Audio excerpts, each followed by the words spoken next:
Je vais donc vous raconter maintenant l'histoire de Sanité Belair. Et après, je passerai la parole à Zen et Claudio. Sanité Belair est une femme, mais aussi une flamme, la flamme indomptable de la liberté.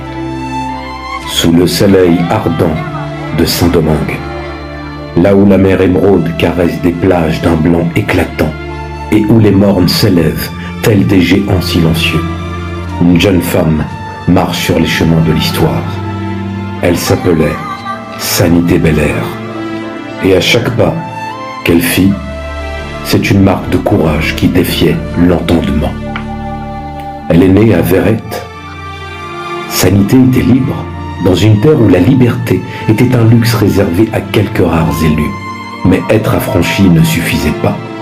Elle portait en elle une fureur sacrée contre l'injustice imposée à la France. Une flamme qu'aucun décret ne pouvait éteindre. On raconte qu'un jour, adolescente, elle entra dans une plantation pour acheter des fruits. Là, elle a croisé le regard d'une femme noire, enchaînée, dont les yeux pleins de tristesse et de larmes. Elle semblait lui raconter 1000 souffrances et 1000 tourments. Sanista est restée figée et elle murmura pour elle-même: plus jamais, je ne laisserai la France faire cela à mon peuple. On dit que c'est à ce moment qu'elle a scellé son destin. En 1796, elle rencontre l'amour, incarné par Charles Belair. C'est le neveu de Toussaint Louverture. C'est un stratège brillant. Leur union n'est pas qu'un mariage, c'est une alliance forgée dans la résistance. Ensemble, ils vont devenir des figures incontournables de la lutte pour la liberté. Dans les retranchements escarpés, des matheux où l'air frais porte l'odeur des fleurs sauvages et où le rugissement des fusils résonne, Sanité combat aux côtés de son mari. On dit qu'une nuit, alors que la lune baignait le campement de lumière, Sanité aurait pris la parole devant les soldats épuisés, harcelés par la France.